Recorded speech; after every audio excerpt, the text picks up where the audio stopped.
அடுத்த ப்ரோமோ என்னன்னு பார்த்தீங்கன்னா, நம்ம காவேரிக்கு வந்து இப்ப வேலை கிடைச்சிடுது இல்லையா? ஆல்ரெடி ப்ரோமோல பார்த்துருப்பீங்க. வேலை கிடைச்சிடுது. இப்ப பார்த்தீங்கன்னா, பெரிய பணக்கார ஸ்கூல்ல வேலை கிடைச்சது அப்படின்ற மாரி ரொம்ப சந்தோஷமா வீட்ல இருக்கவங்க கிட்டலாம் சொல்லிட்டு கிளம்புறாங்க.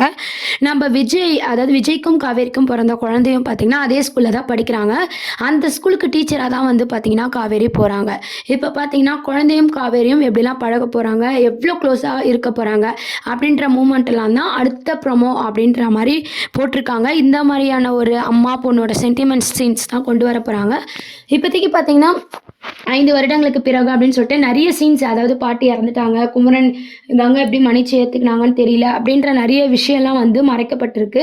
அதுக்கப்புறம் இந்த 5 வருஷத்துல எது எது மாற்றம் வந்திருக்கு. விஜய் வந்து அவர் பிசினஸ்லயே பண்ணிட்டு இருக்காரு. தன் பொண்ண வந்து எந்த ஒரு குறையும் இல்லாம பணக்கார பொண்ணா ரொம்ப சந்தோஷமா தான் வளர்த்துட்டு இருக்காரு. ஆனா காவேரிய பத்தி அவர் ஏன் விசாரிக்கல? அப்படியே ஒரு தாத்தா, பாட்டி சொன்னத வச்சு நம்புனாலும் நிவின் கிட்ட கேட்டிருக்கலாம். நிவின் கால் பண்ணியிருக்கலாம். குமரன் கிட்ட கேட்டிருக்கலாம். இல்ல நம்ம காவேரியோட அக்கா, அம்மா யாரன்னா பார்த்து கொடைக்கானலுக்கே போய் பார்த்து பேசியிருக்கலாம். ஏன் அவரு ஒரு ஸ்டெப்பும் எடுக்கலையா? இல்ல அவரு ஸ்டெப் எடுத்து பாட்டிமா எதுனா தடை போட்டுருக்காங்களா? அப்படின்றதெல்லாம் இதுக்கப்புறம் வரும் எபிசோட்ல தான் நம்மளுக்கு சில உண்மைகள்லாம் வந்து தெரிய போது. கண்டிப்பா பார்த்தீங்கன்னா, விஜய் வந்து எதனா ஒரு ஸ்டெப் எடுத்திருப்பாரு. ஆனா பாட்டிமா தான் தாத்தா எல்லாரும் பார்த்தீங்கன்னா, அத தடுக்கிற மாரி தான் இருந்திருக்கும். அதுக்கான எபிசோட்ஸ் தான் இதுக்கப்புறம் வரப்போது. அவர் எப்படிலாம் ட்ரை பண்ணாரு அப்படின்ற மாரிலாம் சீன்ஸ்லாம் போட்டு காட்டப் போறாங்க. அது மட்டும் இல்லாம அந்த குழந்தை மேல ரொம்ப பாசமா வளர்த்துட்டு இருக்காரு. அந்த குழந்தைக்கும் காவேரின்ற பேர தான் வச்சிருக்காங்க. அதனால பார்த்தீங்கன்னா, அந்த காவேரி 2 காவேரியும் பார்த்தீங்கன்னா, ரொம்ப க்ளோஸா இருக்க போறாங்க. சின்ன காவேரி மூலமா தான் நம்ம காவேரி உயிரோட இருக்கிறா அப்படின்ற உண்மை பார்த்தீங்கன்னா, விஜய்க்கு தெரிய வருது.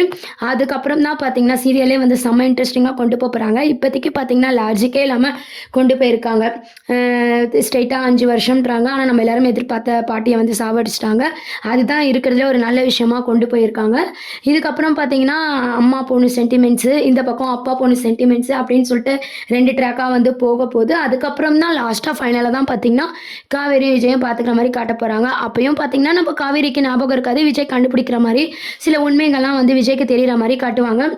விஜய் கொஞ்சம் கொஞ்சமா காவேரி கிட்ட பழசெல்லாம் ஞாபகப்படுத்துறதுக்கு ட்ரை பண்ண போறாரு. அந்த மாதிரியான மூமெண்ட்லாம் இதுக்கப்புறம் வரும் எபிசோட்ல தான் வரப்போகுது. ஆனா பார்க்க செம்ம இன்ட்ரெஸ்டிங்கா தான் இருக்க போகுது. இப்போதைக்கு பார்த்தீங்கன்னா, குழந்தைய வச்சு தான் இந்த பக்கம் அப்பா சென்டிமெண்ட், அம்மா சென்டிமெண்ட் அப்படின்ற மாரி கொண்டு போயிட்டுருக்காங்க. இதெல்லாம் தான் அடுத்த ப்ரோமோவா இருக்கு. இத பத்தி நீங்க என்ன நினைக்கிறீங்க அப்படின்றத சொல்லுங்க. சேனல மறக்காம சப்ஸ்கிரைப் பண்ணுங்க. தேங்க்ஸ் ஃபார் வாட்சிங்.